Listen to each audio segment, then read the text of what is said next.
All right, we'll come to order. Let's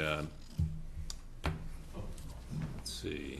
The first thing on our agenda really is to welcome our new 7th member. We're up to full strength for the first time in a few months, Kelly Huffman. Anyway, well, welcome aboard. If anybody else would like to be heard, by the way, just wave, we'll call on you, and you can let us know who you are. Please speak clearly, both for the benefit of the clerk and also anyone who may be listening, from the comfort of their living rooms, as they say. Okay, the first item is committee reorganization and officer elections. Which positions are we The only two we reorganizing? Okay. Do we have, well, I guess we have a chair and a secretary. Should we? You'd open the floor for nominations. Okay. All right, well, we'll open the floor for nominations. For the chair? Just you guys? Sure. Okay. I Well, nominate the current chair. Yes. okay. Great. Well, we have just a single nomination. Might as well vote. All in favor? Current's fine. Aye. All right. I'm not going to ask for nays. All right, next, the secretary. The way you run a meeting. All right, well, we'll nominate the current secretary to remain in office. That's you doing that? It is, yeah. I second. Okay, and all in favor? Aye. Okay, there we go. Opposed? All right. Next thing is the meetings of the last minute. I'm sorry, the minutes of the last meeting, which was held back in January on the 29th. Those were distributed earlier. Does anyone have any comments, corrections, anything else? Kelly, you have a copy? And I do, yes. And even though you weren't there, you're able to vote. Okay. I move to accept the minutes from the January 29th meeting. Second. Great. All in favor? Aye. Okay. The minutes are approved. Now we go to the main entertainment, which is the Aquarion Water Company update. Steve, would you like to sit right up here, or John, as the case may be?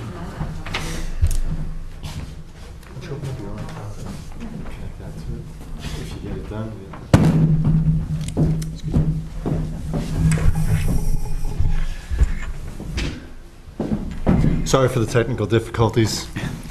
All right. We brought our projector, but realized we could connect to your system. But thank you very much for having us here this evening. I think most of you all know me. I'm John Walsh, Vice President of Operations for the company. And with me is Steve Olson, who's the Director of our Massachusetts operation, and Ronit Goldstein, who's our Manager of Operations and Communications. So you all have the presentation in front of you, and it's up on the screen here. Ronit, I will ask you to move to the next slide. Okay. So, You gonna wait and jump right in? so for tonight's topics, we're planning to go over water quality, our 2018 infrastructure investments, our water resource management, and also our water conservation program. And on the next slide, so on our next slide, just a quick overview on water quality. This past, I believe, was in April, we got an award again from the Massachusetts DEP. So 4 out of the last 5 years, we've received the same award from the Massachusetts DEP. And it's a pretty selective award. There's about 1,700 water systems, public water systems in the state, both municipally owned and privately owned. And 58 systems this year were selected for this award or similar awards. This award is, you can see in the write-up here, is all the utilities that were selected, including us, based on water quality compliance. In 2017, no violations of water quality regulations for the past 5 years. It notes that we've gone beyond the requirements for testing of water quality, and we have adequate system capacity. So, of course, we consider this a significant achievement to have gotten this for the past 5 years from the folks in the state who regulate water quality. Regulate the water systems. Excuse me? They regulate the water systems. Yes, the public water systems. where Yes, quality exactly. management is just one aspect. Yes, Well, congratulations, John. thank you. What happened in 2015? What happened in 2015, Steve? I don't recall. No. But all right. We'll assume you finished just out of the running that year. I guess so. Okay.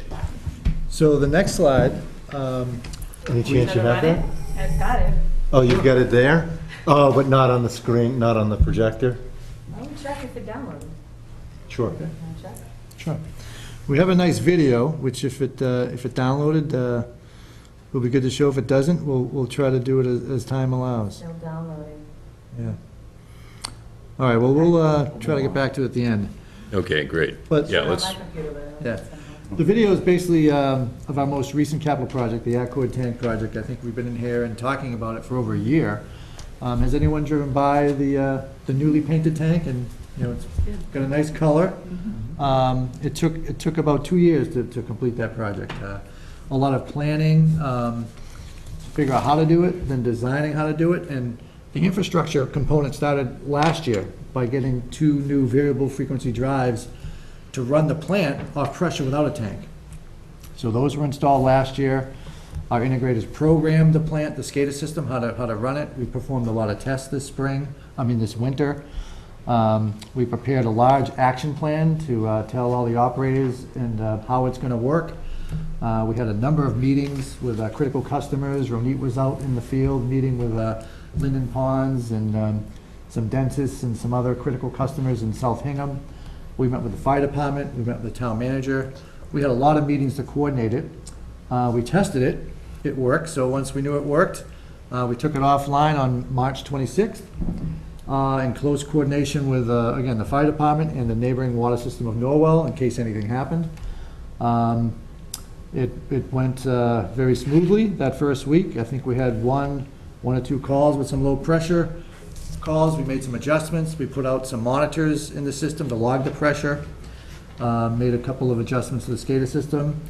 The contractor kept proceeding to do his work, stripped the old paint, did the structural improvements, put the new coat on, got it all done the Monday before Memorial Day weekend. Then we filled it, filled the tank, disinfected it, tested it. It was ready to go Thursday afternoon. So Friday morning, we put it back in service right in time for Memorial Day weekend. So it was a very successful project. We're proud of it. It was quite a bit of work by a lot of people in Connecticut. You know, we talk about our big bench, our deep bench, and the engineering department, procurement, our own tank people in Connecticut helped us out. And then here, all operations, Ronit with all the communication, and it worked, and now it's, you know, that's done. So we know how to do it. Next year is the Turkey Hill tank, which is going to be a larger pressure zone to try to do, and we'll, you know, we had some good practice on this smaller tank, and we'll see if we can do the same thing next year for Turkey Hill. 800,000? 800,000, right, and the original, that's right around, the original estimate was about $1 million. The first bid came in at, I think, 1.3 million. The next bid came in at 1.4 million. We were looking for less, so we bid it again. We held off, bid it again, and that's when we got the savings. So it was a very beneficial project to do. So that's, one of the capital improvements and a good success story. For Turkey Hill, is the downtime of the tank estimated to be about the same? Going to be about the same, yeah, about 12 weeks to do it all. And it's the same type of thing. It's a larger pressure zone with one tank. Actually, I was meeting with our engineers today about our distribution system project, which is on here, which is covering storage and mains. And they're thinking that they're going to be recommending a new storage tank. And if that comes out in the report as a new storage tank, they might recommend we put the new storage tank up, construct that first, before we paint Turkey Hill. It would just be more prudent to do that, but we'll see as time goes on if that's the thing they want to do. We're going to fully use a hydraulic model to study to make sure we can run the system, the main zone, without a tank, running with pressure, using our interconnections with Cohasset and Weymouth to provide fire flow. So it's a larger system. So that I just want to add in, I mean, I'll emphasize the accomplishment in getting this done. Just imagine this system without any pressure zone running without a tank.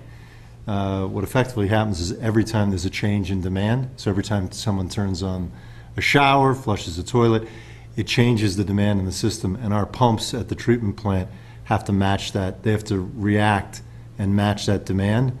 And then you also have to have the system designed so that if there's a big fire flow, those pumps can ramp up very quickly and provide all that water to a hydrant.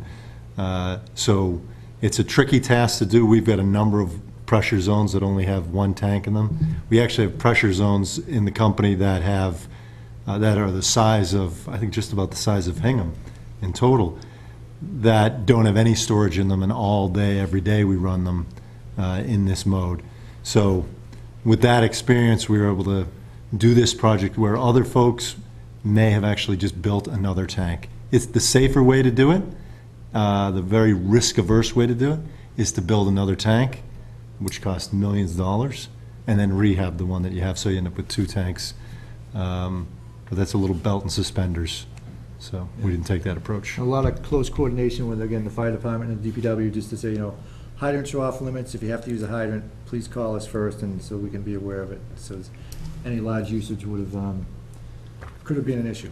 That was a success. So moving on to the next slide, just some other infrastructure investments through 2018. The first category is water mains. We just completed the Sherwood and Butler water main project in Hingham. That was about 2,500 feet. And we did it to coordinate a paving project for the town. And I think the town recently just repaved it. So we finished the water main construction by the end of April. They paved the roads in May. It was all of Sherwood, all of Butler, and a little bit for us, the water main was part of Smith Road. We replaced it with 8-inch main, and there were about 30 individual services and 2 new hydrants. So we increased the fire flow availability and the fire protection for that whole neighborhood. The next project we hope to kick off soon as we get approval for grant to location, is called the shallow water main project. And that project is, construction is planned over 2 years. Phase 1 is targeted for this year, 2018, and Phase 2 is targeted for 2019. Phase 1, there are 3 locations, 2 in Hingham, Elmore and Hayes, and then 1 in Hull on a Logan. And so we're hoping to kick that off hopefully this month. And that includes about 2,300 linear feet of pipe. And it's called shallow mains because we're going to, there are some mains that don't have much cover on them. We're going to lower those mains.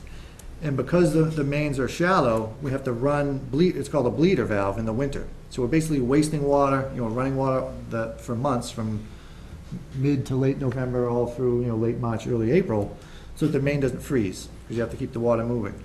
So this project is going to eliminate those bleeders, and by doing so, we're going to save about 15,000 gallons per day. All right? And then, once that project is completed, there'll be 2 bleeders left, part of the Beach Ave project, which we're going to also be doing in 2019. So hopefully by the end of 2019, all our bleeders will be gone. And I think those bleeders, in all total, it's going to be about 23,000 gallons per day of savings. Water that we won't have to produce and treat and withdraw. So those are great projects to do. And And also, so other projects, I mentioned we're updating our distribution system evaluation. That did a hydraulic model of our system. We've identified all the weaknesses in our distribution system piping, and we're going to prioritize where to go. We have prepared a capital improvement plan, and we do that every year. It's a 5-year program. So this distribution study looks at that, but also considers the town's paving plans to try to coordinate that and identify what areas have the most concern and address those first. So prioritize improvements. Also, the sludge conveyor project, I think we've been talking about that project for a couple of years. We finally had the pre-construction kickoff meeting today. So contractors on board, lined up. Construction is scheduled to be completed at the end of September. And by then, we'll have demolished or decommissioned a lot of old equipment that causes a lot of inefficiencies. And we hope to improve efficiency and save costs, save operation and maintenance costs. So that's a really good project we've been waiting for a couple of years. The last project is just another. And what equipment is it that's being replaced? So we're going to install sludge conveyors. So right now, our centrifuges, which dry the sludge, we create residuals. We extract all the impurities out of the water that create sludge. Our centrifuges drop that sludge to the sub-basement, and then we pump it back up into a waste receptacle. So rather than sending it downstairs and pump it back up, the sludge conveyors are going to intercept it on the same floor as the centrifuges and just carry it into the waste receptacle. So all the equipment that's downstairs, there's sludge pumps and a polymer system, is all going to be eliminated. So it'll save us on polymer. It'll save us on operating sludge pumps and cake pumps and a lot of maintenance-intensive activities that are down in the sub-basement. So again, looking forward to that. The last project, a new pump for Free Street Well number 2. It's another water supply investment project. We recently, 2 or 3 years ago, got Free Street number 2 reclassified as an active well. It was an emergency well. So we reactivated it, and now we upgraded a pump so that we'll be able to use that pump as a steady water supply source, and also to improve the capacity of our raw water system. So that's kind of a summary of our infrastructure improvements. If you want to go to the next slide. I know some of you here have seen this slide. It's basically a 3D rendition of our water supply system, our water system. It shows our supplies. We have 11 active wells in both South Hingham and the middle of Hingham. We have Aquarion Pond, that's up at the top of the page. All the water comes to the Hingham treatment plant on Main Street. It gets treated there, and then we pump it and distribute it to 2 pressure zones. The high zone where the Aquarion tank is, and the main zone where the Turkey Hill tank is. And in between is a network of pipes, and that's where our, over 13,000 customers are all in between there. So that's kind of a rendering. And in 2017, about 16% of our supply came from Aquarion Pond, about 81% came from groundwater, and about 3% came from Cohasset. All right. The next slide, I think John might be in a better position to talk about this because it's a lot about our company. So in terms of water supply planning, so we do, we probably haven't gone over this at one of these meetings for a long time. You have. But Aquarion, we serve about 58 communities in 3 states, and you can see the list of water resources: 24 reservoirs and 328 wells. So we do a lot of water supply planning. We have a very standardized approach. It's called a margin of safety approach, where we project out 30 to 40 years what the water demands will be for the system, and then we look at the available water supply. We look at that water supply availability on a variety of different conditions: average day, max day or peak day conditions, and max month. We use that data to give us an indication of when we would expect to see our water demands exceed the supply. The trigger for us is when our demands are projected to when our supply is less than 15% of the demands. That gives us an early heads up so that years in advance of our demands exceeding our supply or even coming close to it, we can start planning for additional water supply. And your supply is safe yield? What's your supply? Well, for average day analysis, it's the safe yield. Okay. For max day, so like the peak day in the summer, it's the System hydraulic capacity of the system. So for this system, it happens to be the ability to get water from all the wells in the reservoir into the treatment plant. That's the limiting Peak factor. capacity we're talking about. not The safe. peak day. Gotcha. Yeah, the peak day. And in terms of when we decide, or when we realize we need additional water supply, it's determining how much do you need, when do you need it by, so how many years in the future. We look at all the alternatives, whether it's interconnections, new wells. Have to say that new reservoirs are not something that you look at this day and age in New England. But we try to look at all the alternatives, and then you're looking at the cost of them, both capital and operating, the environmental impacts, and you whittle that list down. Sometimes you have to do field work when it comes to wells in particular, doing test wells, and then you have to go through permitting, which can take a couple of years because of the environmental impacts of using or developing water resources, and then design and construction. All of those phases take a couple years to go through, anywhere from 3 to 5 years. I'm sorry, each one of those phases can take 3 to 5 years? No, the whole process. The whole process can take 3 to 5 years. Yes. Where are we now on that process? I think we'll get into the details by slide 11 and 12. Brilliant. Thank you. So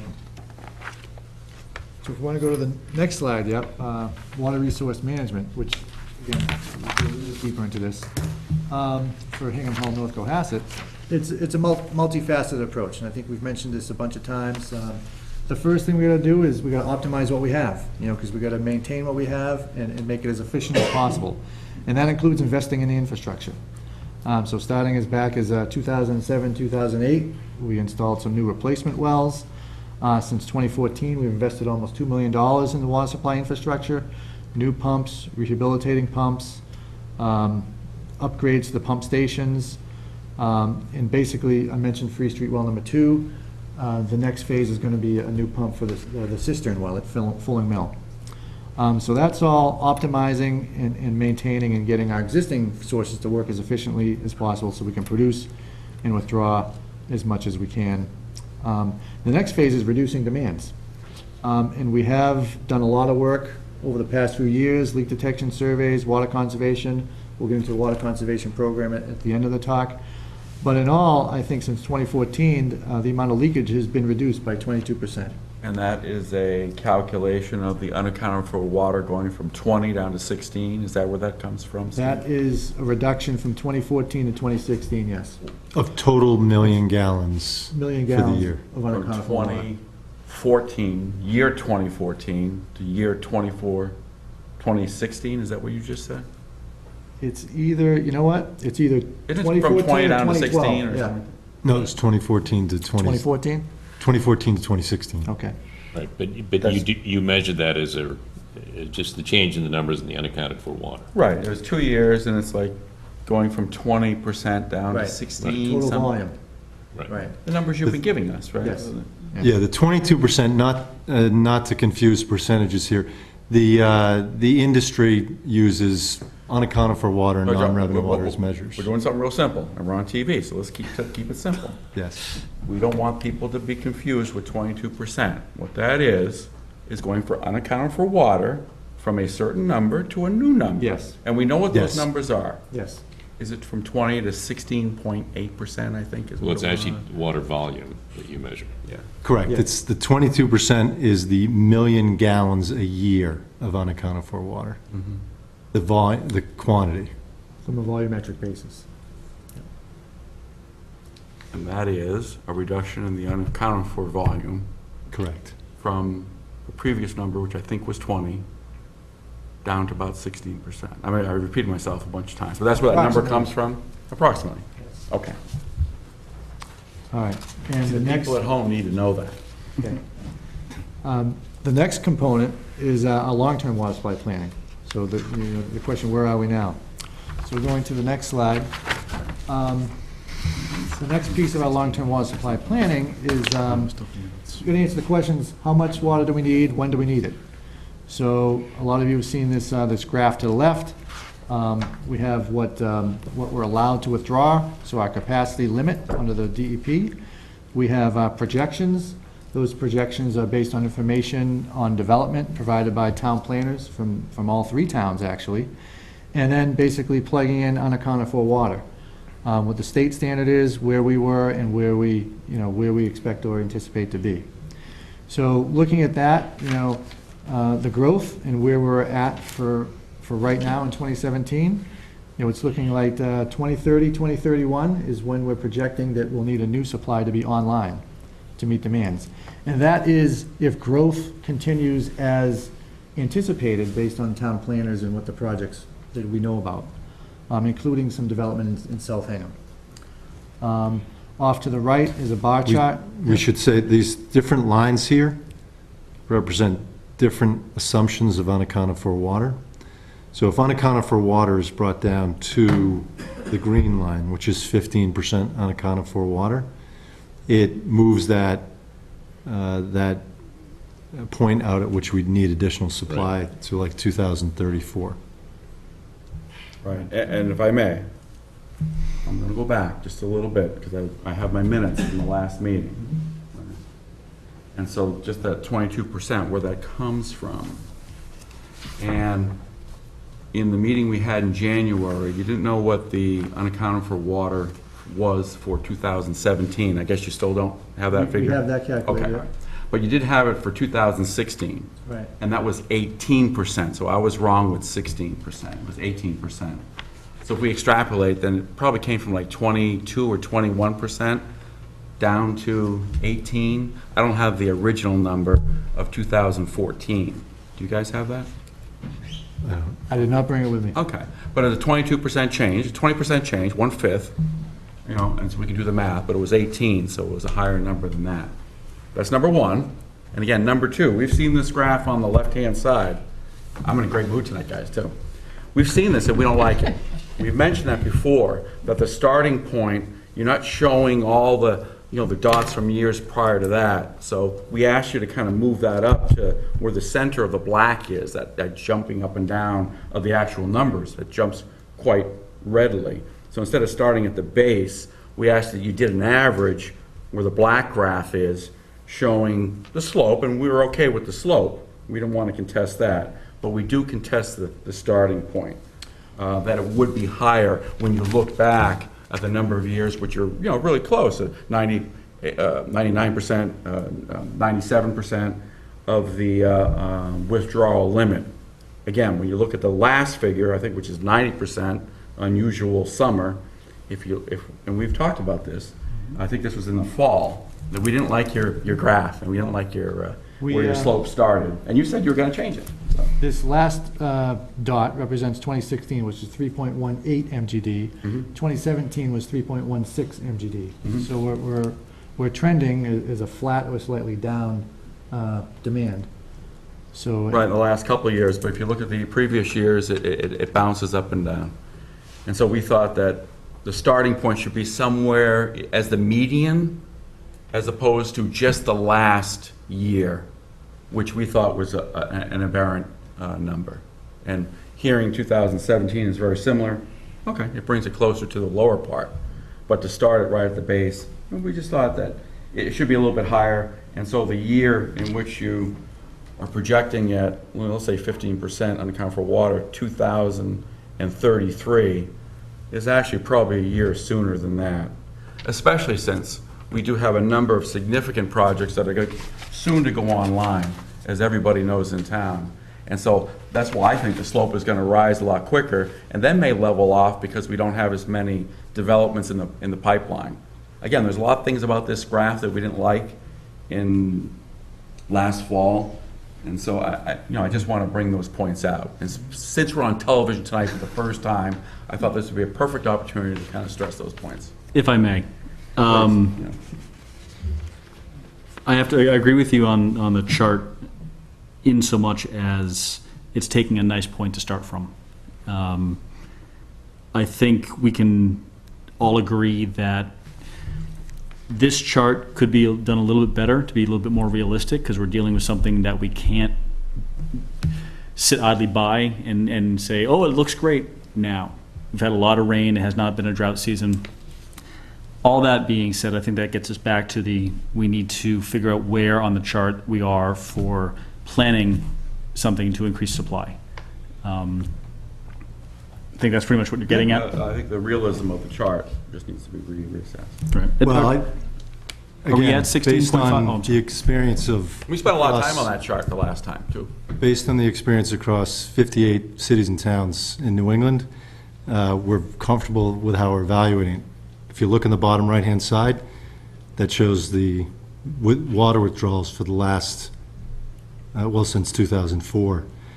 You can see that they've stayed relatively consistent, but notice look at 2012, 2013, 2014 and 15 were the 2 years that it bumped up, but there's been a consistent trend downward. Right, and you remember from the conversation, we talked about the significant drought that we had a couple of years ago and the advantage of having something so profound that people were more inclined not to water their lawns and do the right thing.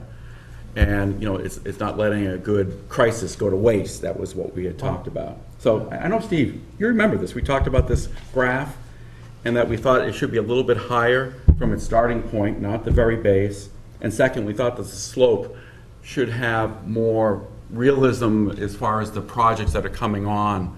Again, which we have 2.5, almost 3 significant projects, the license of which we haven't seen in a long time. So it'd be a sharper slope to begin with, and you can level it off after that, those 2 pieces. And that's okay, we can redo that, and next time we'll talk about the graph. It's an estimate. Through the chair. Oh, absolutely. So regarding the slope accounts for every large project that's on the books from the town planner, and when those projects are going to hit. So it includes when the project is if it's in the planning phase, or the construction phase, or the permitting phase, and how long the construction is going to be, and how many years that project is going to come online. For instance, Avalon is probably going to be the first large project to hit. That's included. That's not going to all hit in year 1. It's going to be a 2-year process before they get full build out. So that analysis- Steve, let me interrupt. How do you get such an even Yeah, a slope beautiful then? slope from that. Based on the information provided by the town planners on when these projects are gonna start, and then the duration of when they're gonna reach full build-out. What's also included is overall growth in the community, right? And growth, yeah. All right, but it looks like somebody is, I'm sure this involves some analysis of what the growth numbers are, but It's it a very looks as if detailed someone analysis, has yeah. taken the growth numbers and then kind of flattened them into an average It's per year in order to, Every project has a year that it comes online and a duration to full build-out. Some projects phase over 3 years, some over 5 years, and when you stack them all up, this is what you come up the with. greater the volume, the more slope-ish it's going to seem. It's not going to seem staggered or step-like. But I think their question has more to do with the fact, of just a few years prior, that entire bandwidth disappears because we have one bad drought year. So to see this go out with plenty of water Yeah. for that time frame, when within 2 years' time we've seen it almost to the 3.52 million. I think that's the big concern. But again, it all comes back to, we need to have the plan enacted and know where we are in the steps. Exactly, we'll get to that. Yep. The drought was 2016. 2017, without the drought, was 0.02 MGD lower. And right now, 2018, although we didn't provide the information, is tracking right along where 2017 was. So we have 2.5 years of, Yeah, we didn't know 2017, we still don't know 3.18. 27, you're gonna give that to us, to get the letter today. Yeah. All right, so, again, Mr. Chairman, I think that particular graph, if we can have for the next time, something a little bit different maybe, but if you're comfortable with that, we'll complain about it the next time too. you beat that one up. We did. So the next slide is some information on some of the other alternatives, supply alternatives. MWRA, we mentioned this before, it looks like it's very expensive, and we have some chemistry compatibility issues with MWRA's water and our water, both in disinfection mechanism and the corrosion control mechanism. We also looked at another regional approach, Brockton, although it's not listed here, wheeling water through Abington and Rockland. That requires a number of parties to get that here. We talked about Cohasset. There is potentially some available water there once Linden Ponds is at full build-out. They have an Interbasin Transfer Act permit for a certain volume of water. I'm sorry, once Linden Pond is fully built It's out? fully built out, right. When are they estimated to be fully built out? I believe it's another 5 or 8 years. We meet with them quarterly. Their next building is actually going online this spring, so Mhm. it's probably online right now, because we missed the April meeting. There's a high probability it's gonna be 100,000 gallons. There is, Yeah. yeah. Okay, so we wouldn't know if Cohasset's an option until 5 to 8 years from now. Once Linden Pond is fully built out, right. Okay. And then we have new wells. We're looking, Sorry, how much would that potentially be? You don't know until they're potentially, built out? if you look at the ratios, I think they're at about 60% built out right now, and you consider, all right, if they're 60% built out, how much of the 300,000 gallons are they using? And do the math, if that ratio still holds, if they get to 100% build up, you might end up with 100,000 gallons. Okay. Yeah, got it, yeah, got it. it's surprising. Everyone's saving water. And then we're looking at new wells, primarily outside the Ware River watershed, because inside the Ware River watershed, it's a stress basin, and we have wells here that can produce more water than we do. So we looked at South Hingham in 2017. We dug 3 test wells, and either one were very good. We hit refusal, which is basically shallow bedrock at 10 feet at each one, so not much available water there. Recently, we looked in West Hingham, off of Old Ward Street, near Black Rock. There were a couple of test well sites identified in a study done by one of our consultants a couple of years ago. We had another consultant do some field work, looked at a number of maps, U.S. geological maps, bedrock favorability maps, and looked at some regulations. And basically, based on the recharge area and the environmental issues, it looks like it's a limited potential for a well. They're calculated upwards of 100 gallons a minute, which isn't very much at all. There's some serious site access issues, and based on a construction landscaping company, there's some contamination threats or issues or concerns. So in addition, right in that sub-watershed, there's a fluvial fish area in the neighboring town of Weymouth, Herring Run. So that would be another environmentally sensitive area. And add that to the development costs, which is very far away from our treatment plant.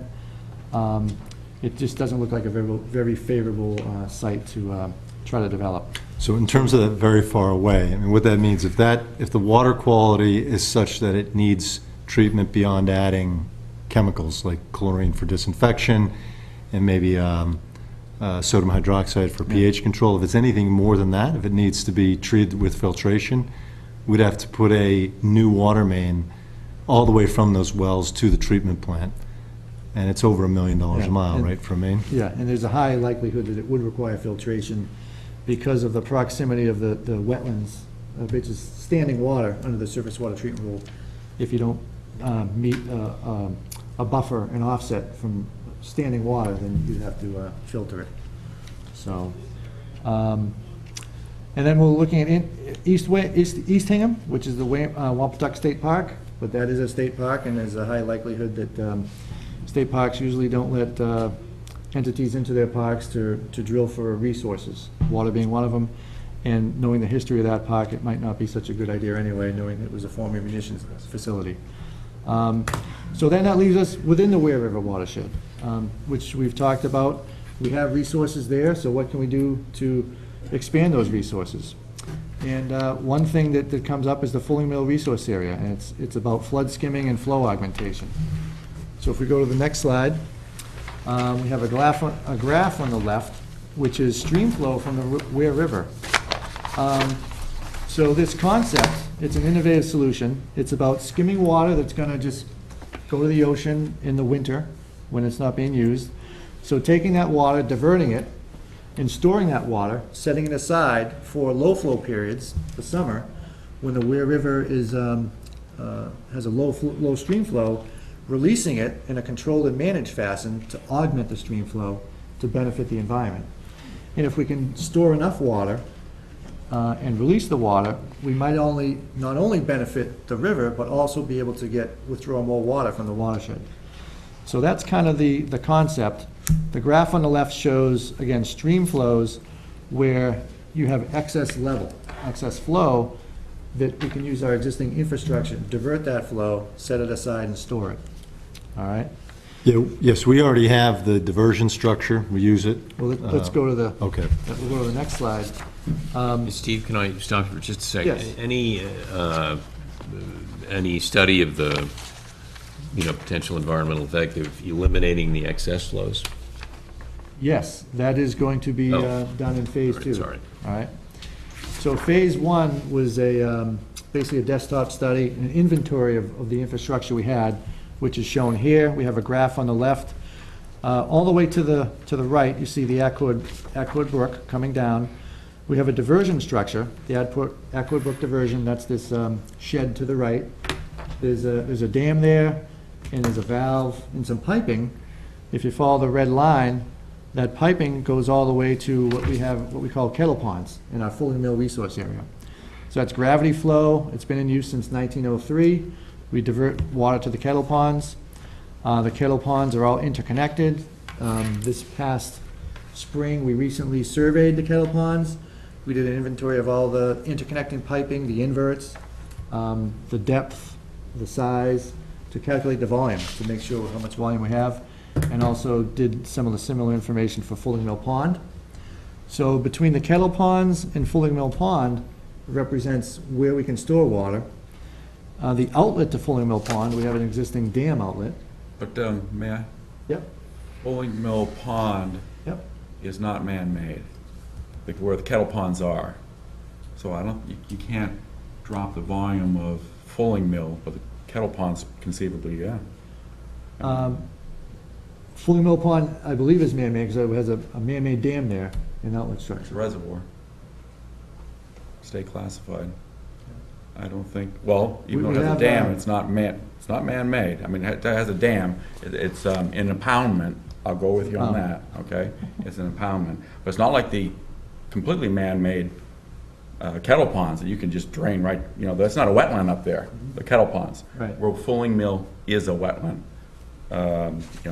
Right. Town and state regulated, which would be really hard to do stuff, but there are a bunch of ponds up behind it, the kettle ponds. We've talked about this a number of times. So those environmental sensitive issues is part of phase 2, which we collected all this information. Our consultants are gonna prepare a large hydraulic model. We've met with DEP, we met with the Watershed Association. We understand the concerns. We know the downstream requirements, and we know some of the requirements for what's happening with our infrastructure. And so this summer, we hope to do the models to see how much water we can store and release, and how much water we could potentially pump out of the ground and still release. Have you met with WRC or just DEP?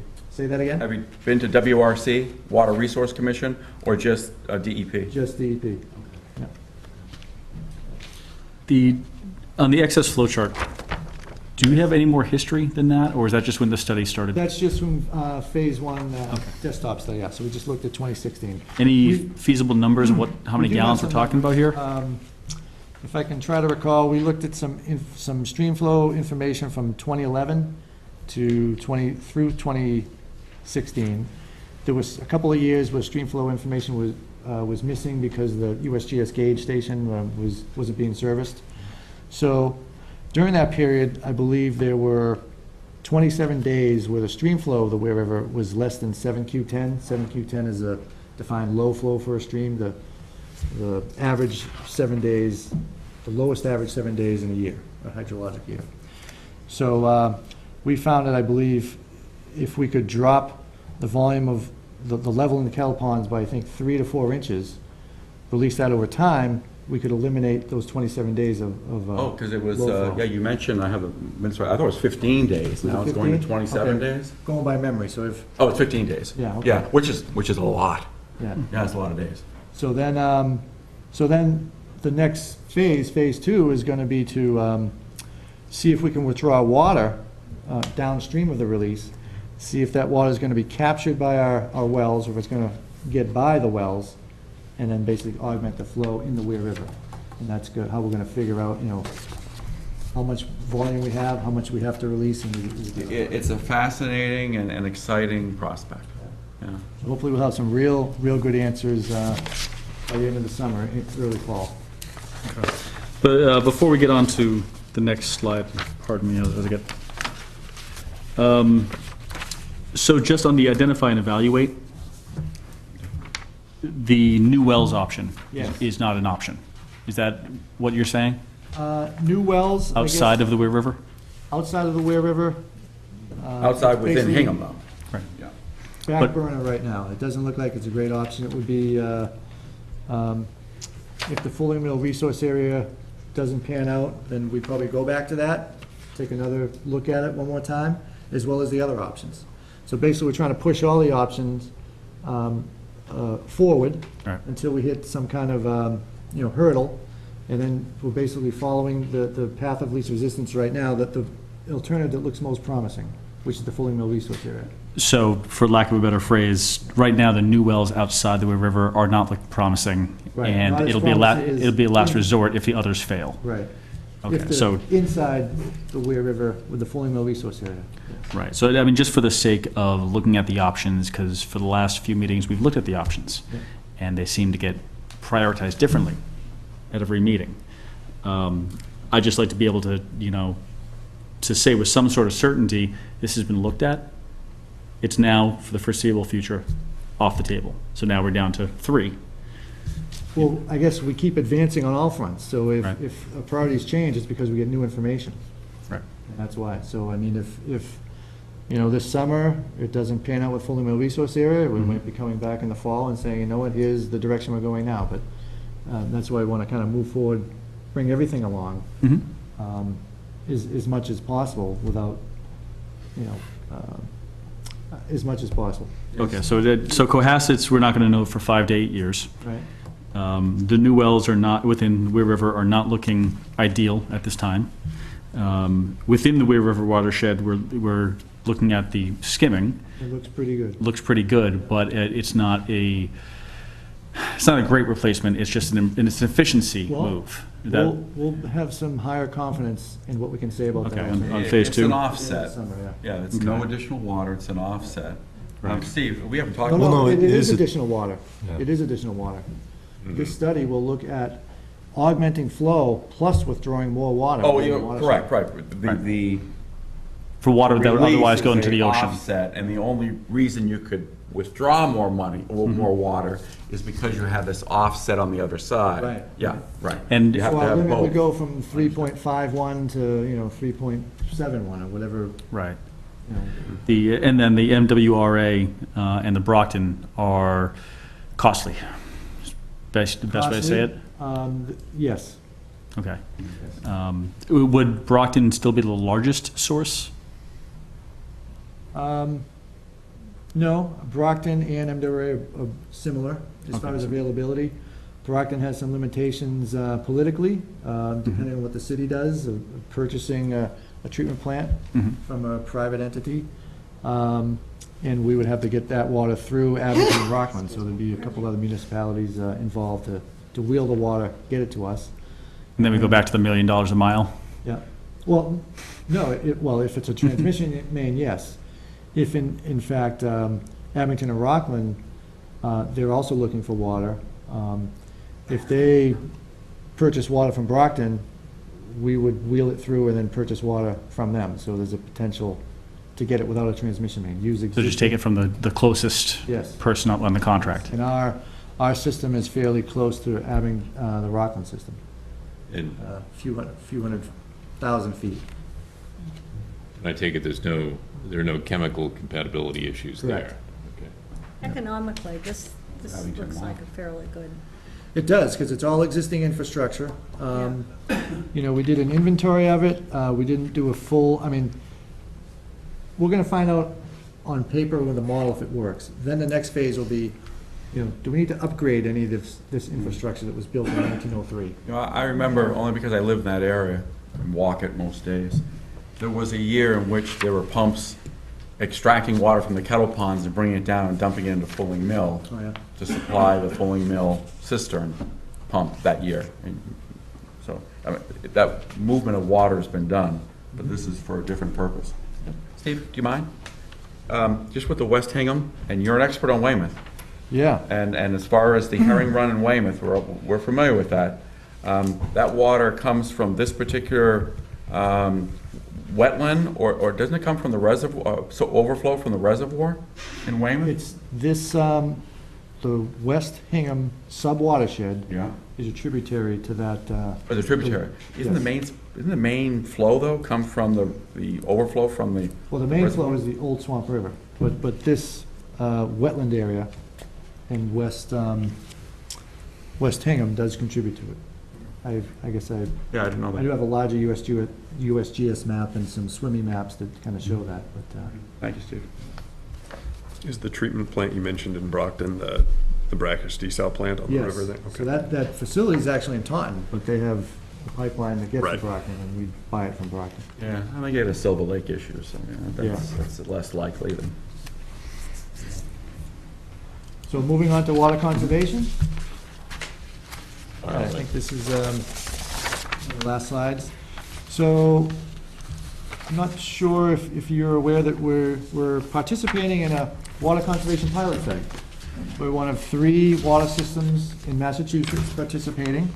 We were asked and we volunteered to participate. In the program, we're passing out water conservation materials to about 300 customers. And on the right of the slide, the upper right, is one of the pieces of information that was mailed to these customers. It's basically tips about lawn care and irrigation and how much water you need and how to use water wisely. We also sent them another letter about how much water they use and how much water a typical customer uses and whether they're using more or less water. And prior to these documents, the company, or the consultant from DEP, did some interviews in town to find out, he basically showed information to people and said, if you got this in the mail, what would you think? So they did a survey of people, and then they developed these handouts. We had targeted customers, and what we're gonna do is, what DEP is gonna do is, they've provided the information to 300 customers. They have another 300 customers, which is a control group, that did not get this information. So they're gonna look at their consumption history before 2018. Then they're gonna look at the consumption history after they received this information and see if it made a difference. See if it educated them, if it had any effect on them. Did their consumption come down? Did it stay the same? Did it go up? Yep, Are both groups of 300 chosen at random? yes, yes, yeah. And so, this program is being developed by DEP as part of a state initiation to see if this could be a system that other water systems could use to save water and promote water conservation. So we're like a test pilot study water system. The other 2 systems are Concord, Massachusetts, and West Springfield. They did a pilot study last year in the Ipswich River Basin, which many of you may or may not know is a very stressed basin. So they wanted, but that basin's been, had a lot of focus on it for a number of years, so they wanted to look out to some other systems in the Commonwealth. It's a clinical trial similar to having a placebo and the effectiveness of the handout, you Yeah. know, and the education. Yeah, so we'll have some information Interesting. probably in the winter. That's when it's gonna be ready? When? Yeah. Fabulous. How were the handouts delivered? They were mailed. So first, everyone got a postcard that says, you know, Oh, you're gonna be receiving information from the Hingham Water Department, from the Aquarion Water Company. And then, you know, a week later, they got the letters. Did anyone here get letters? Oh, we can't No. tell. We can't say. Ruin the I was statistics. just wondering if I did, because I'm a Okay, well, terrible, yes. So we understand that's part of it, you know? Go out there and run the water all day just to throw it off. How was Hingham selected to be one of the 3 in the pilot? I'm a member of the Safe Drinking Water Act Advisory Committee for DEP in Massachusetts, and at the committee meeting, they said, "Is any water systems here would like to participate?" Hand I said, goes "Sure, up. why not?" Yeah. You know, Right. it's water conservation, and it's, could help, so why not help out? And you guys have the resources to do something like that, most towns. Well, it's all DEP funded, DEP resources. Free program. Oh, Yeah, it's free, yeah. oh, even Yeah, better. even better. Right up. Was Yeah. there anything? Separate from the overall annual usage, do you track usage by customer? Or by household, or, Well, we track consumption by every customer, yes. and have you seen a trend in that at all, or is it just basically tied to the same numbers in the overall usage, because there isn't much population growth? I mean, how do the, So I guess the closest thing we track is average gallons per capita per day. And that's been fairly steady for the past 3 to 5 years. It's like 53, 54 gallons per person per day. The DEP, if you have a permit, you have to have it, your limit has to be 65 gallons per capita per day. So we're a lot less than that. That's probably one of the only things we track. We do track the top 100 users, just to kind of target them for some informational materials. That's about it. All right. All right, we'll be interested to see how it Yeah. turns out. Yeah, as are we. The Water Balance Program, that is a program that was initiated over 10 years ago. The program goals are basically to have no net increase in new uses, new large development uses. So applicable projects include all new or expanded uses greater than 274 gallons per day. That's 100,000 gallons per year. So the exceptions are single-family home. So if you're a single-family home, you're not applicable to the program. But if you're a duplex, or, a development with 2 or more homes, you have to participate in the program. And the program has basically 2 options, all right? Once you determine your proposed demand, what you're gonna be withdrawing, you can either do conservation work to offset that, or you can pay a bank fee, and then we'll do the conservation work with the money. So, that program's been in place, since before 2007. 99. 99? Consent. Okay. With all the construction going on, Yep. what do most, such as Avalon, what do they select? So I've been here since July 2016, and everyone so far has been paying the water bank fee.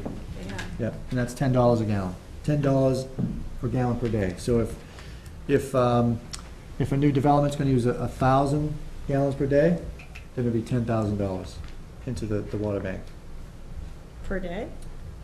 A one-time fee. So if they're Oh, it's using, a one-time fee. if they're 1,000 Okay. gallons per day, they pay a one-time fee, Oh. $10 times that, so it'd be That would make $10,000, more yeah. sense, yeah. Once, That's a one-time fee, not an annual? one-time fee, right? Okay. Mr. Chairman? As the one who asked that we have the water balance program on the agenda for tonight, and I see we have that little box there, could we kind of delve into that a little bit further? sure. Yeah, I was hoping for a spreadsheet. You guys bring a spreadsheet in, like we've had in the past, listing all of the participants of the water bank and what they paid into it? We have that, but we don't But have you it didn't with bring it us. tonight. It was on the agenda. To bring a spreadsheet? I'll read it. Current participants, fund balance, expenditures, and program policies. You guys had that since Thursday. So we got a nice, for the TV, nice showy presentation, but I'm disappointed with the water balance program, because the last time we had an update on this was about 2 or 3 years ago. And I know that, I'm going from memory, that the water balance program had about $130,000 within the fund, and that was Hingham, Hull, Oxford, and I forget the other town. It was all the towns within Massachusetts, and that was the maximum. That was the full amount, $130,000. And then from that $130,000, the Vickers study was going to use up about 50 grand of that. And I know you didn't do phase 2, which I'm appreciative, because that would have been another 50,000. And so that's the last I heard, 130,000, which kind of surprised me, because I happened to see the letter for the Memory Center up on Whiting Street. And I saw the water balance plan for that establishment for, I don't know, 100 beds. That surprised me. You know, that's 3 times what the total fund amount of money in the water bank would be. I think it was about $380,000 that they were going to pay into it. Like, wow, that's a fair amount of money. And then when I said, well, I wonder if Avalon's in there, probably not yet. Yeah. So okay, that's probably going to be another, what, 600,000 or 400,000. And then with Broadstone. So there's going to be a huge chunk of money within the program. That's why I would like to see a current spreadsheet that shows all the statistics, because, you know, we're talking about peanuts anymore. Yeah, We're and talking all about of, significant amounts of money. And if I just can continue, to me, the money in a water bank, it's not your money. That's the community's money, because the community puts up with the fact that we're at this registration limit, and it's a community that is doing these various things to minimize our going above the registration amount. And so that's why I want that water bank money to be spent wisely within the community. And that's why, I remember years and years ago, we actually participated in some of that with, that was way back before you came on, with Roger, that we had, this is back when developers were able to select where they would do their offsets, and when it just started to go into the banking part, and we were suggesting, you know, where this money could be spent. And as you know, we've talked about that. I think the washer machines is something that I actually helped with getting on the program. I know that the Weir River Watershed, they selected the removal of irrigation systems, again, for efficient ways in which money can be spent from the bank to improve our community's water supply. So I'm gonna be all over this one. I'm disappointed that you didn't include the spreadsheet that we've seen before, especially since it was listed on the agenda. And all we have is just a little blurb here, down here, within the presentation. All right, So- well, I think, They got the message. you know, I think, yeah, next time, maybe we'll. well, Go ahead. don't Push back. all- Yeah, go ahead. All this information is, at least a portion of it, and probably by the end of this week, all the information that you're looking for will be on our regulator's website. Department of Public Utilities, we are in the midst of a rate case. The questions that you're asking, they have asked as well. All right, and that may be coming up, and we have the rate Actually, case on the it's agenda already for today, there. Yeah. if I may. We have the rate case on the agenda for next, but as far as the water balance program, you know, the specific things we looked at, you know, related to things we've had in the past.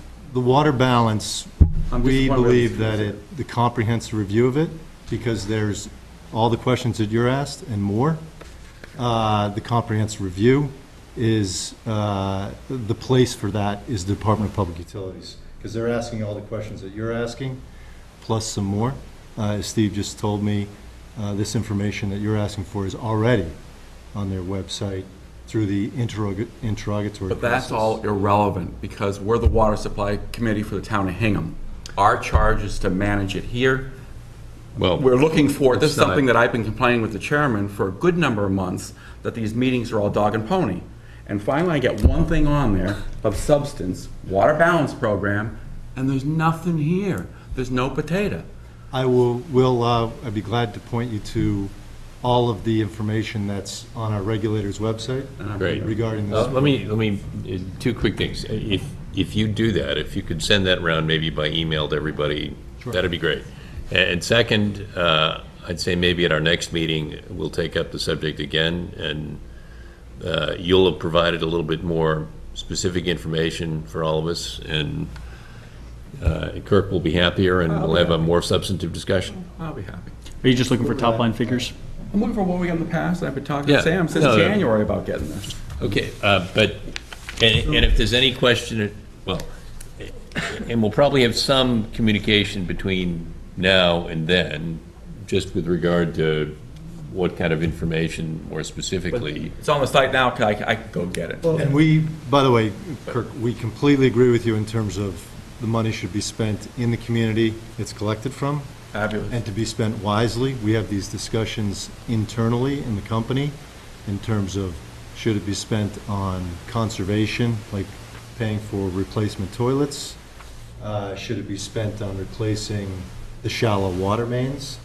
You know, how is that Which money seems to best be like more of a capital project to me. That's where I'm gonna push back. It's kind of like when you had the one, if I may, the one contractor, you know, do all the installations. You know, how come homeowner can't get their own contractor? You just have a set rate? You know, stuff like that I just like to kind of get. So, if I may, on this slide, there's a third section, which is the Customer Conservation Program, which was, began in March 2017, which is being funded by the Water Bank funds. To date, we've completed water conservation work at 286 customers' homes, representing over 616 people. Those funds have paid for free for these homeowners. We replaced 497 toilets, 357 faucets, 287 shower heads, and contributed rebates for 17 clothes washers. To date, when you look at how many people live there and what they've had done to retrofit their homes, we've saved over 7,547 gallons per day of savings. So that's what, and there are 207 people on the waiting list right now. So we're averaging anywhere from 15 to 20 to 30 customers a month to do that work. And basically, you can sign up online for that program, and it has no cost to the homeowner. And this is all Massachusetts, This is, or just Hingham Hall? this is Hingham, Hull, Cohasset. Okay. So we keep track of the funds on where they were collected, and the work is done where the funds were collected. So there's a Fabulous. Hull, No, Cohasset right there, you just category, made my night. And- a Millbury Great. category, and an Oxford category. Great, I'm gonna write that in the minutes. I like that. Yep. And just out of curiosity, if those 207 people on the waiting list Yeah. could be kind of worked through more quickly, would the savings number would go up more Yeah. quickly? Okay. Yes, yeah. Thank you, Steve. And we're hopefully, people out there are listening, and they'll want to go check out our website and sign up for the program. Great. So I was talking to some folks from Hull who hadn't heard of the program, and I was telling about it. Okay. And so is it's sort of proportionally distributed across the? It's first come, first serve. First- Yep, so you get on the list, first come, first serve. If you're, so we log all the information on a spreadsheet, we send the information once a week to our plumber, and our plumber contacts them and makes an appointment. So if, you know, you're responsive, it gets done quicker, you know, I think they try 2 or 3 calls, and if you don't return their call or whatever, then, you know, they'll kind of get pushed to the back. But so, they'll make calls, they'll schedule appointments, and if you make the appointment, they'll be And right. as I mentioned, we got some 3 big projects coming online. It's gonna be a whole chunk of change here. I think it's an opportunity for people in Hingham and Cohasset and Hull to get something back. It does seem like sort of a narrow gauge program. I mean, what if you had 2 plumbers, for example, could you? We could do more, yeah. Well, they're open to it. They're open to it. No, There's just, probably some other things we can do. You know, this is retrofitting people's plumbing. There's potentially moisture sensors for irrigation systems. There's maybe a few other things. I know John mentioned shallow water mains because we're removing bleeders. That's actually saving water, potentially. Yeah. So we have also a rebate for if you want to eliminate your irrigation system. So if you have an irrigation system, you want to demolish it, we'll contribute or rebate you up to $2,500 for that towards landscaping that's environmentally sensitive, and the plumbing and electrical demolition of that. I think the Vickers study, didn't it break down what the most efficient water savings were? I think it was Yeah. toilets was number 1, and then it went through like shower, Washers, shower yeah. heads, some of the basic stuff that you. And we also offer audits of your facility if you're a top 10% user. And we've done like only one Well, it's audit. exciting news and worth being on TV tonight just for that. Just before we get to the rate case, because I know we're jumping around here on the agenda, I love it. the seasonal restriction, just really quickly. This chart, does that assume a seasonal restriction every year? well, it doesn't. It's The mandated. growth? It's a calendar system. So the level 1 restriction on the first day of spring, Yes. is that statewide, or is that Hingham only? That's just Hingham, That's in our tariff. all right, within the Hingham Hall area. And does this chart assume that the restriction will be applied on each of these years? Because it starts in 2016 when we had restrictions, yes, and the intention is to have the irrigation schedule each year moving forward. The company, the industry is moving toward those types of irrigation restrictions. You see them in communities throughout eastern Massachusetts every single summer. And the industry has come to recognize, even 10 years ago in this industry, if your demand started to increase, every water utility manager just said, we got to find a new well, we got to find a new interconnection. Nobody talked about conservation. There's a reason why nobody talked about conservation. First of all, it wasn't part of the, the culture of the industry, but more water demand generated more revenue.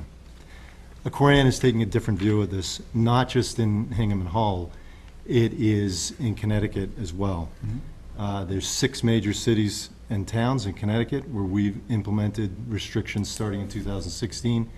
Our intention is to expand it to all of our communities, the same irrigation schedule that we have here in Hingham and Hull in Connecticut. And it is because if you don't do that, or it is a more cost-effective way for our customers and helps control water rates. The reason it helps control them is if you don't do this, you spend millions and millions more on new water supplies, and that ends up impacting rates. John, to Adam's point, you either can do calendar restrictions, which we do in Hingham, or you have an outcome that's based on Streamflow. Are there any water systems that use a Streamflow objective measure that you know of, or they're all calendar-based? For There the are a systems that you couple. have? Oh, there a are couple. some? Yeah. Weymouth does. Wayne, really? Well, that's right, because Weymouth, you have a lot of water in Weymouth. And You don't just, need the calendar. so in so much as if this chart is going off an assumed restriction, it's a rationed water out to about 12 years before we break tolerance, assuming the current 16.5% unaccounted for water. Is that about right?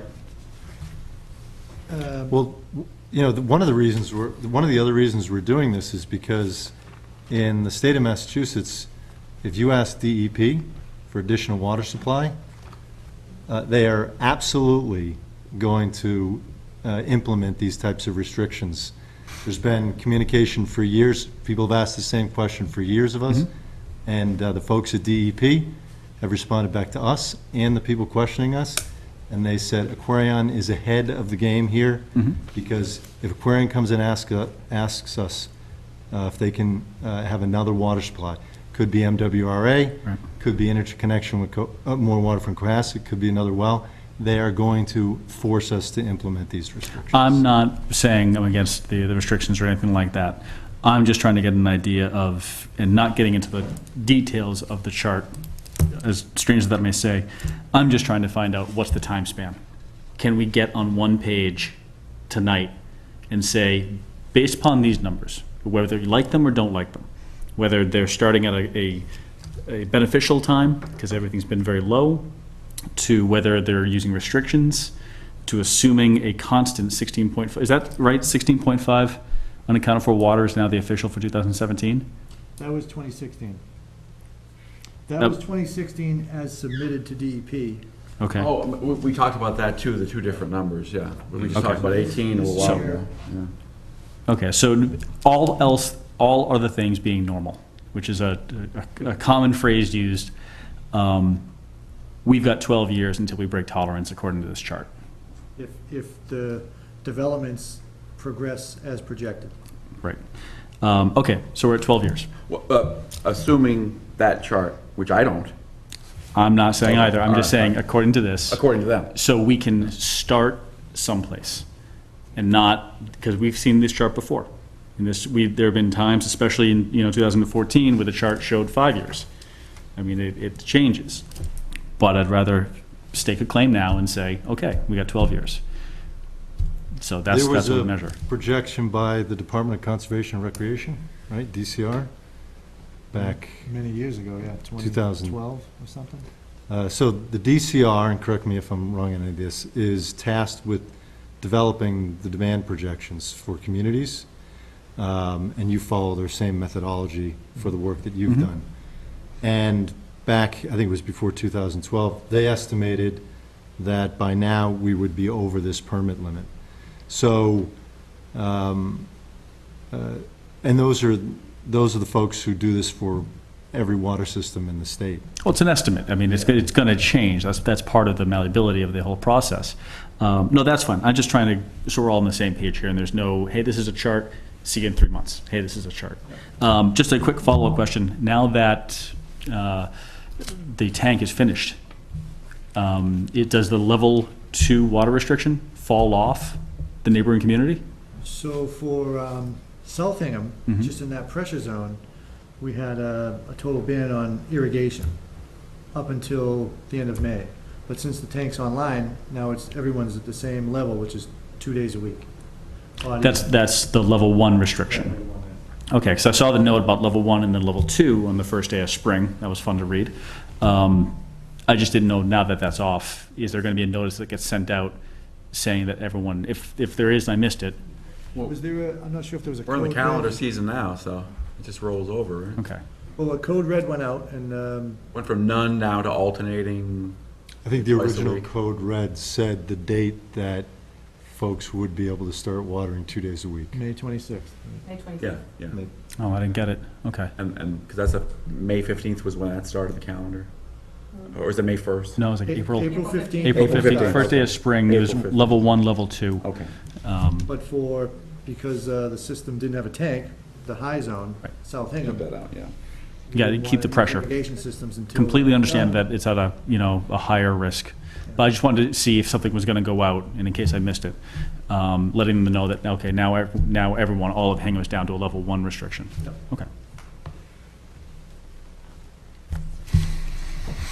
It Okay. is something in general that, not just in Hingham and Hull, in all the communities where we're implementing restrictions, and these restrictions are in communities like Greenwich, Connecticut, Stamford, Connecticut, Big City, Darien, Westport. These are towns that use a lot of irrigation. The company, fully recognizes that it is, there's a need for a change in culture and how folks irrigate. And we did a survey a couple of years ago to find out how people in Hingham felt about irrigation restrictions or conservation in general. And I believe it was about 80% of the people that we did a phone survey of supported conservation. So there's definitely a mind change that's happening in the industry, and specifically about irrigation restrictions. So we are aware that there needs to be more information out there. It's why we retained the University of Connecticut to develop 2 white papers that are on our website about best practices for lawn irrigation. And we're doing more work with them this year on that. And those communities, those are really wealthy communities, so they have a reason to irrigate their yards. Has anyone pushed back on the restrictions, or has everyone just said, okay? There are people who have pushed back. In this water system here, I don't know recently if we've had anyone push back, but in the 6 cities and towns in Connecticut, periodically we have people push back. But we have, what we've developed, and we're implementing it here as well, is we've developed variances. So there's a variance for new plantings. There's a certain number of weeks, off the top of my head, I don't remember, that you can water as much as you want with a new planting. There's a variance for large properties. I believe it's over 2 acres, because you can't irrigate all of that in 2 days a week.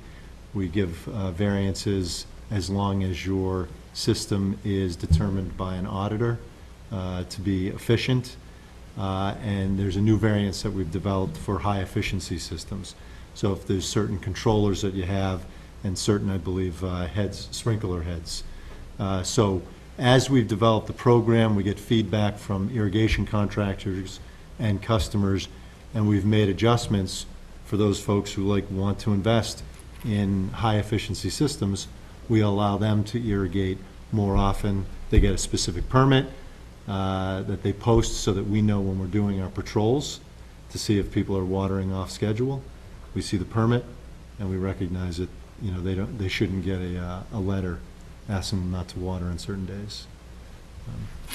So we're well in tune with the customers and developing the program and using everything that we're developing for all of our Connecticut cities and towns in Hingham and Hull. One of as the well. things that we talked about with the potential Hingham bylaw for irrigation systems was the measurement of the rain gauge and the moisture sensor. And you just talked about the sprinkler heads, which I hadn't heard of before. That I believe that's part of the I'm not really close to this issue. It's something that's just been developed in the last 6 months. But I could get you the details. But because one of the things that we talked about was the regular maintenance of the irrigation system, make sure it's working efficiently. Yeah. It seemed like the sprinkler head, if it's working properly, that's what you want to have. But high efficiency sprinkler head and all that, something I don't know about. Interesting. Yeah, we should probably work with. Yeah. We work with a group of irrigation contractors in Connecticut. There is a lot of them because there's a lot of cities and towns. We have a small group of people in the company who work with them to make sure that we're hearing from them what the issues are with their clients. Any of them have what we talked about for years, a town-driven bylaw for irrigation systems? Any of those towns? Any town? You guys? All right. Greenwich, Connecticut has bylaws regarding irrigation restrictions. Off the top of my head, I don't remember all the details. But we work very closely with them to make sure that what we have in our program matches Yeah. pretty much what they Great. have. I'll have to look at Greenwich and see. Thank you, Jim.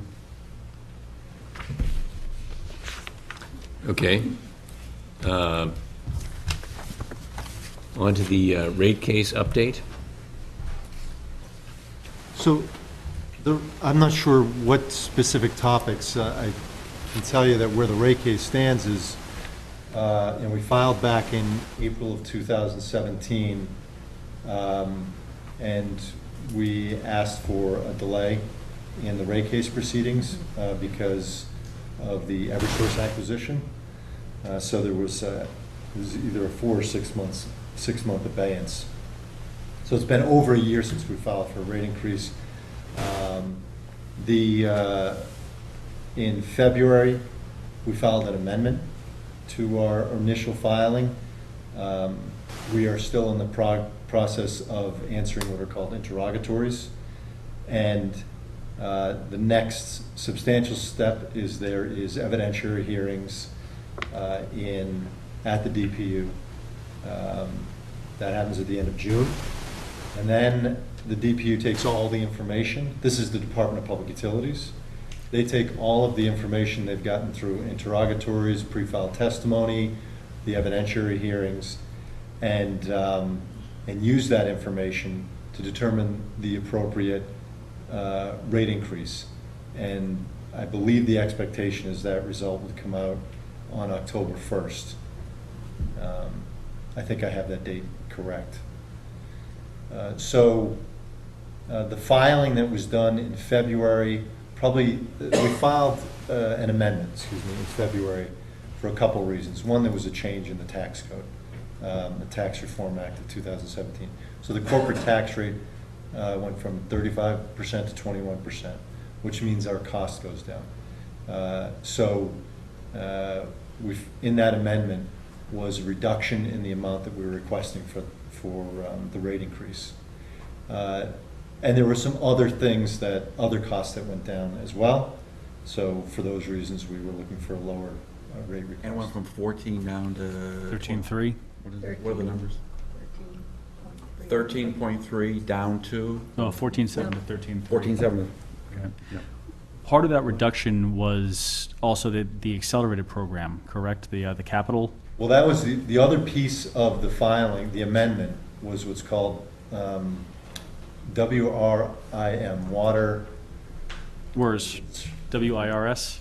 That was the No, initial RIM. acronym for it. So it's known by its acronym, RIM, W-R-I-M. And now I'm forgetting. Water, Water infrastructure recovery management. So, it's known by its acronym, that's why it's known by its acronym. So, the RIM mechanism, what it is intended to do is, Water reliability improvement mechanism. There we go. it's intended to allow the company to accelerate the investment in the infrastructure, in particular, the replacement of water mains. And what it specifically asked for is, or the proposal is that we spend $1 million more beyond what we were already planning to do in primarily water main replacements. Right, currently you have a capital budget of, I believe, 1.5 million, It's approximately. about that, yeah. And you're looking for an additional 1 million in capital projects through a surcharge mechanism. So, yeah, you mentioned, so the way that the program is modeled after programs in other states, and there's a number of other states that have the program. For us, it's in Connecticut and in New Hampshire. But the way that the program works is every year we develop a 3-year plan for water main replacements. And we file that plan with the Department of Public Utilities, and they review it. In particular, they would look at that year 1 of 3 years and either approve it, not approve it for investment, or modify it. But what that means, if they approve it, it would mean the following calendar year. So let's say we filed one of those plans in 2019. We would be proposing water main replacements in 2020, 21, and 22. The DPU would review and approve that first year of 2020. I just back up and go over how and who the plan's developed with. Yeah, I'm going to step back and do that. So the basic mechanisms are we submit the plan, the Department of Public Utility reviews it.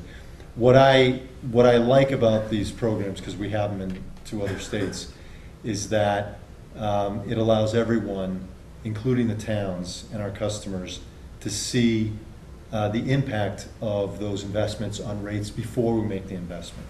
The way that the business runs right now and rate making works, in between rate cases, and in this case we haven't been in for a general rate case for 6 years, we do a lot of investment in the infrastructure, in the treatment plant, in the water mains. All of that investment, it's our job to make sure it's prudent. And then when we go in for a general rate case, we put all that before a regulator, and they want to know that we picked the right projects to do, and we did them for the right cost. And if we've done those 2 things, they will allow us to recover that cost in rates. What it means, though, is that all that investment that we're doing, our customers, public officials, they don't see the rate impact of that work until long after we've done it.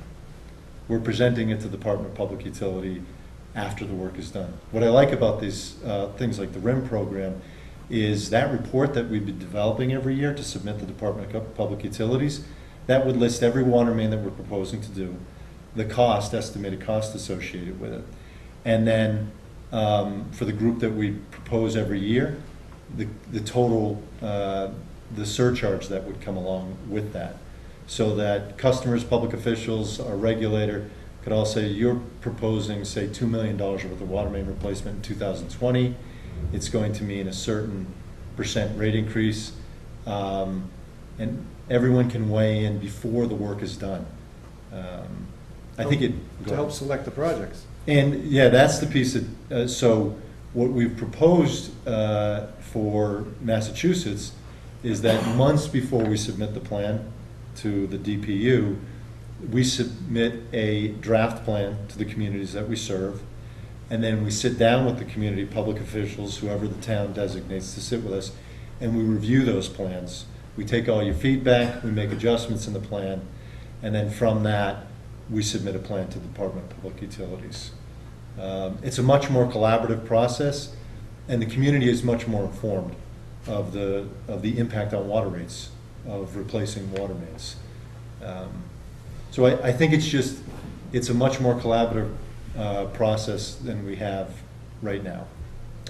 So we do collaborate now with the DPW and their paving program to try to prioritize and get ahead of them, but this makes it more formal and brings more entities in from the town.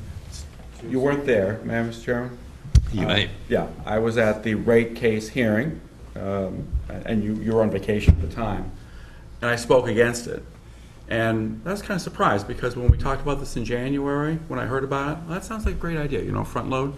That way the community becomes involved in the process.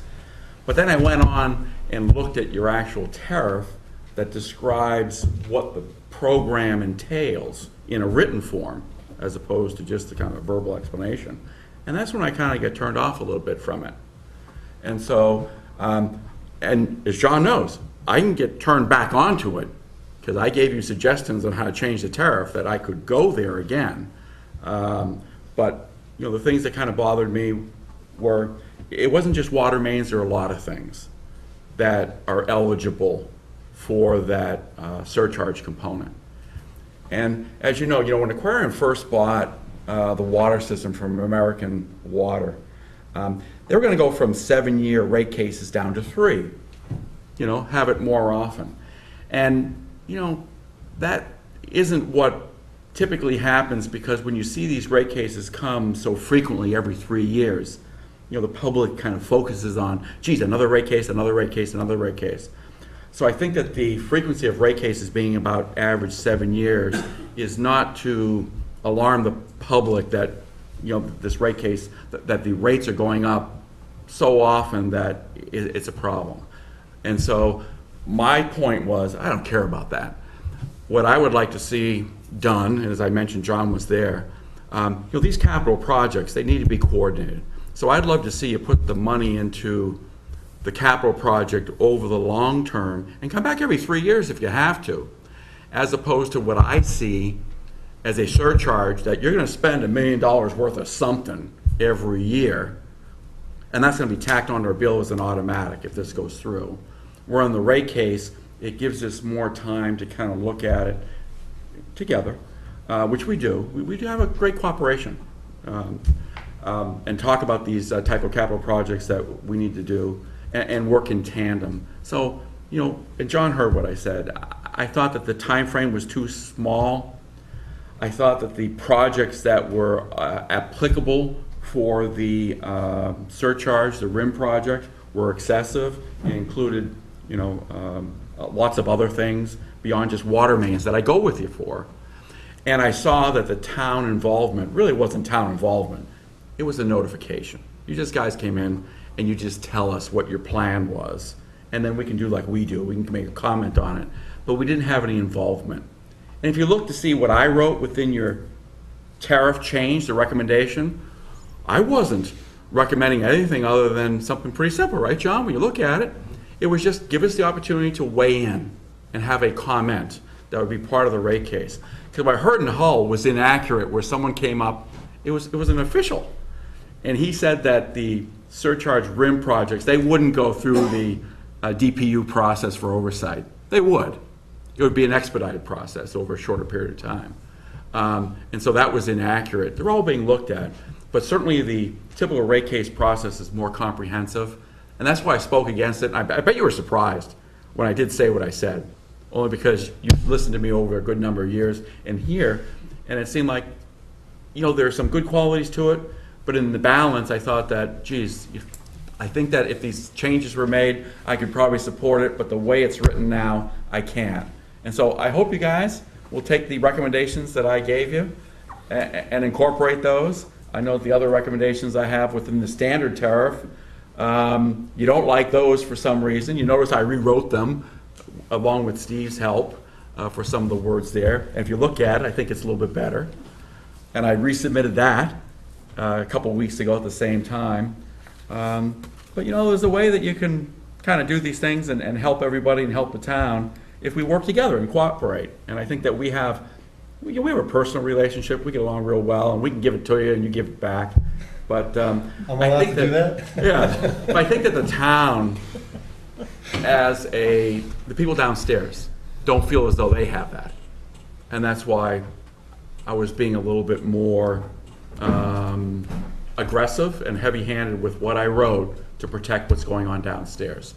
Kirk, is it fair to say that the gist of your objection here is simply that there isn't enough sort of communication and over the Well, that's what we development talked of the about projects in and the the cost? fall, and the committee actually weighed in and agreed that we would like to see Aquarion change your tariff to have a community relationship section, that we would do what we're doing here. You know, I don't see how it would change, honestly, but it would be mandated instead of, kind of willy-nilly. And, John, you said that'd be okay if it's written in the order, but, the attorneys don't want to put that into the tariff. And I hope they change their mind, because that would really show, that we have respect for you guys. And if you went there, I think the other part that I did as far as the rim, that was minimal changes I put in there, and I think that would be something that would probably pass. And, who knows? I just know that in Weymouth, everyone spoke against it. I don't know what the other communities were, but there's some good points to it. But we just have to work together, and as Steve said, working with the DPW for road openings and repavement, that's a longer term process. Great, we're already down that road. So I don't think we're that far apart. It's just that, there's a little bit of that trust component, and then, and I think it shows in the words, not in what we speak, but it shows in the words. And I know you guys have been an advocate for us right from the get-go, and you have to deal with these attorneys and the corporate down in Connecticut, and we know that. You guys are great to us. But that's why I spoke against it. I know when you heard me speak, you were kind of surprised, like, wow, he's saying this, I didn't know he was going to do it. And that's why I handed you what I was going to write in advance. Are you making a specific recommendation? I'm kind of working with them right now to kind of hug them a little bit and see if they'll make some recommendations. If I can kind of bring it back into I think we're already. Yeah, already we're running a at little 10 long minutes, here, so yeah. if I can just bring this back to the loop really quick. The surcharge, it's another line item that'll be in everyone's bill in exchange for lowering the rate from 14 and change to 13 and change. No, it's separate. That's going to happen, the lower the rate's going to happen regardless. Yeah, that's gonna happen anyways. Right, but that's going to happen, and there's going to be a surcharge, correct? The surcharge would only happen if the Department of Public Utilities accepts the RIM proposal. And then every year, they would have to accept the proposed projects that we plan to do. Right, so it brings the viewing into an annual basis, which is great. We had talked about this briefly, and we had actually requested information on this for this meeting. What is the cap on that surcharge for each customer per year? That is written in there, yeah. It's reasonable. Yeah, I don't, off the top of my head, I don't know. Okay. It is written into the Written in amendment, there, but I don't want to quote the wrong number. Okay, John, yeah. Yep, sorry, go ahead. Excuse me, is the view at Aquarion that sort of widespread adoption of the RIM process actually would, sort of reduce or at least moderate the increase in rates? Yes.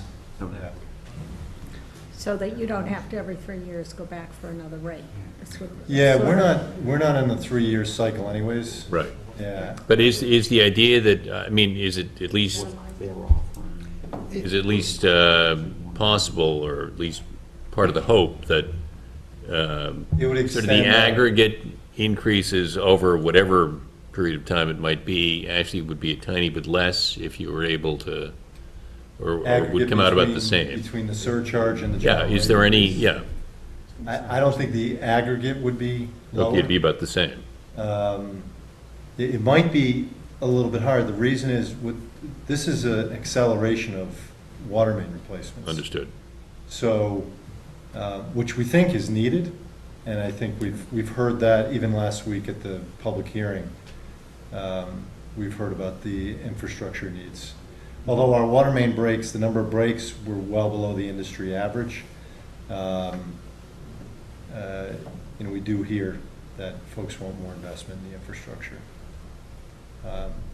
So this is, I want to be clear, this is a program where you accelerate the investment in the infrastructure.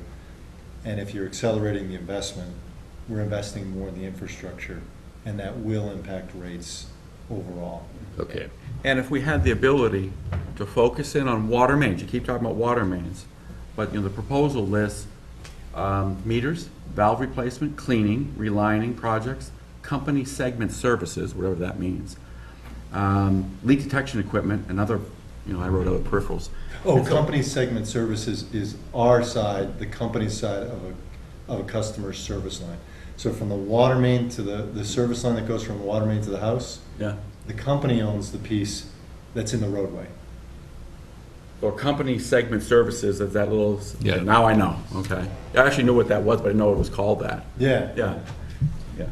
Again, not a, you know, the water mains is what Situate did, right? They spent a lot of money to reinvest their capital, to redo their capital budget, to invest a ton of money, over 10 million, in water main upgrades. And I think that, you know, if that's where the RIM was focused on, I think the community would go for it. The intention is definitely that the majority of the money is spent on water mains. Because that's the bulk of the infrastructure other than the treatment plant.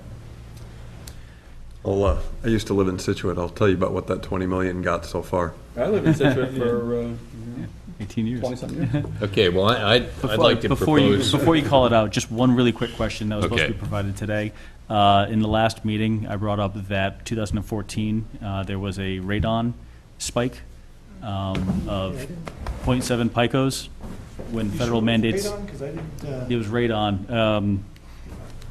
Did you guys check for radium, I think it is, but this one of the two. You're gonna look into it? You were going to look into Yeah. it and find out, just to confirm that 2014, there was a break in the federal mandate, and then provide any history on radon in the water.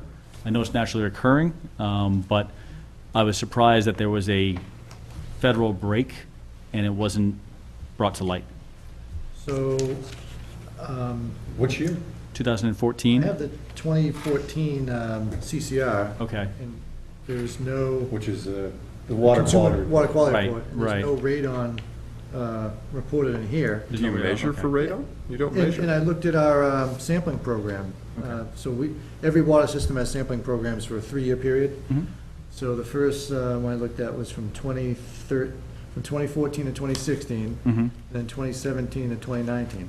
So we haven't sampled for radon during that period. Okay. We've sampled for radionuclides, which are gross alpha particle activity, and radium-226 and radium-228. Yeah, it was radium-226, 228. I'm sorry, I'm not sure why. I was thinking radon for some odd reason. That's my apologies. It was the Right. 226, 228 that spiked in 2014. All right, so same answer, those radionuclides were not reported, at least in this CCR. And so the sampling was required in 2014, and our next sampling for radionuclides isn't due until 2020, which means our levels were such that they were so low that we qualified for a waiver, a 9-year waiver. So I don't think that's the case. So 'Cause you can if have if you have a detection and you're near an MCL, you have to sample more frequently. So since I don't. These radionuclides, they're being taken up from the groundwater from people that are taking pharmaceuticals? We're sampling for Or is this radio- natural we're sampling- Naturally radium? occurring. I don't know, radium's not 220. 226, 228 are naturally recurring. Which is But the I didn't same as know- radon. No, radon is a Radon's gas. different, It was a yeah. gas. That was my mistake. But there's a so- 9-year waiver if you have minimum levels? Yeah, and that's with a lot of compounds. So the 2014 data, there's nothing reported. 2017, there's nothing reported. And the water quality report, even if you don't sample, you have to carry that information for 5 years before it can be removed. So if something was. If it was on there, if it would something was be on there. detected Right, in 2014, it would be there until 2019. okay. If something was detected in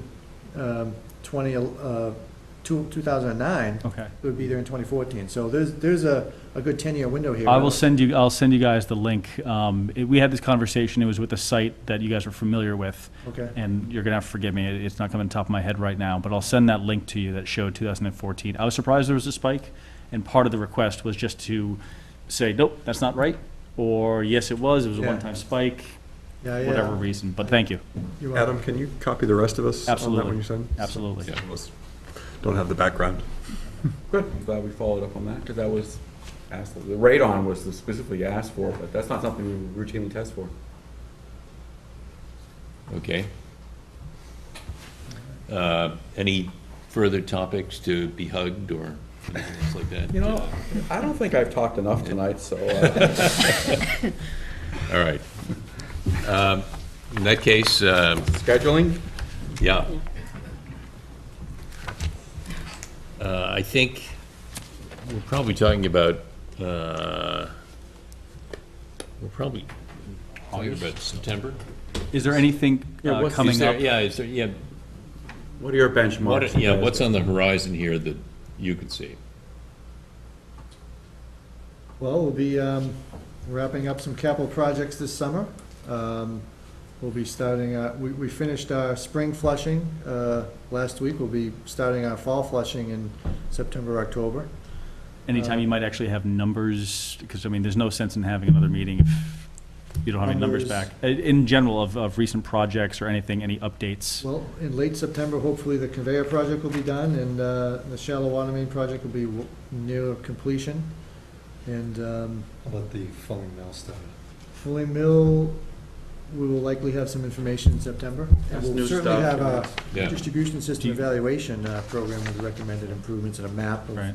you know, where the recommendations. Can you are. also contact Cohasset and see what they believe they have for additional source supply, other than what we talked about with Linden Ponds, because they've talked about more than that. And I don't know if it's the same number.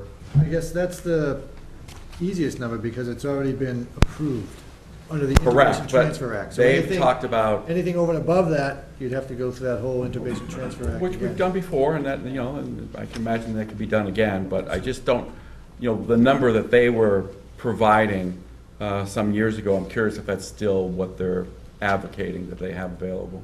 So I'm just curious, if you don't mind. Because you know what, Cohasset, the advantage of them is they have the whole Streamflow scheduling down. They're required to do that. So we can get that information from them also. So it would make more sense to Releases. be in early October or late Well, September? it sounds, yeah, it sounds like late September or early October would be the time. October It'd 8th? be nice after that rate case comes through, if it is October 1st, John. I mean, that's the, Yeah, Yeah, October, I October think that was 8th the is date. Columbus Day. is that the release, October or that's when they, Don't quote me on the date, it's around that time. around. Okay. Well, that would be nice to learn more about that, too. Well, if we aimed for October, 1st or the 15th, because the 8th is Columbus Day. yeah, I'd say probably the 15th, first day is always tough. let's say the 15th Say the 15th. tentatively. Yeah. Let's see. Just call DPU and tell them we got the 15th down. They gotta get it all done before that. What's this? Call the DPU and tell them we got the 15th down as the date. They need to be Tell them we'll send finished them by over then. otherwise. See how that goes. You need it's done by August. Those Hingham guys, this is what they want. All right, well, we'll plan tentatively then for October 15th, subject to, happy to move it if it looks like a good idea later. So. Okay. Well then, with that, We just adjourned at. are there any, we'll have a motion to adjourn? we just Second. adjourned. Okay, I'm assuming everyone's in favor. Aye. Okay. All right, well, thank you all. Thank you. Thank you. Thank you, guys.